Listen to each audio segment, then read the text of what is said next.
শিৱসাগৰীয়া জাগিছে medical college স্থাপনৰ ৰাজনীতি জুই জ্বলিছে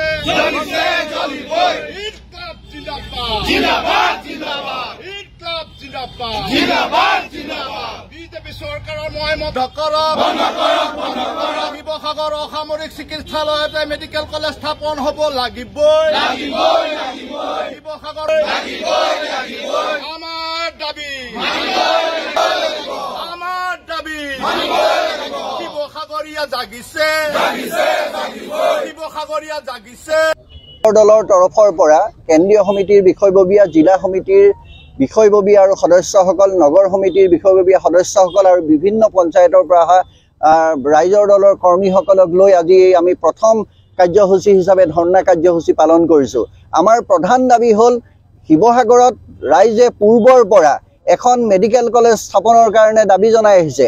স্বাস্থ্য খণ্ডৰ উন্নতিৰ কাৰণে শিৱসাগৰ এখন মেডিকেল কলেজ অতি অপৰিহাৰ্য আৰু সেই দাবীৰ পৰিপ্ৰেক্ষিতত বৰ্তমান চৰকাৰে শিৱসাগৰ জিলাত এখন মেডিকেল কলেজ স্থাপন কৰিবলৈ আগবাঢ়িছে।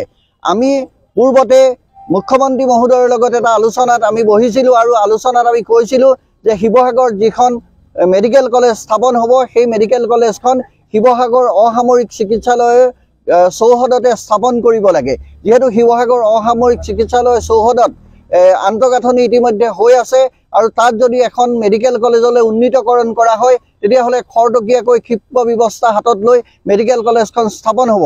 কিন্তু আমি এতিয়া বিশ্বস্ত সূত্ৰে গম পাইছোঁ যে মেডিকেল কলেজখন ইয়াৰ পৰা স্থানান্তৰিত কৰিব খুজিছে আৰু থাওৰা সমষ্টিত ডিমৌ নগৰৰ কাষত মস্কৰা বাগিচাৰ পিছফালে এডোখৰ ঠাই অধিগ্ৰহণ ইতিমধ্যে কৰা হৈছে।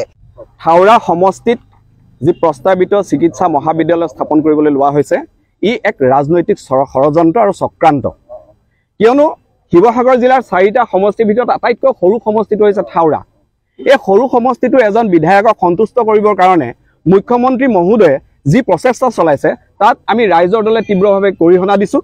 লগতে এটা কথা ক'ব বিচাৰিছোঁ, এখন ৰাজনৈতিক সভাত এজন মন্ত্ৰীয়ে বা মুখ্যমন্ত্ৰীয়ে কিবা এটা প্ৰতিশ্ৰুতি দিলে সেইটোক আমি কিয় মানি ল'ম?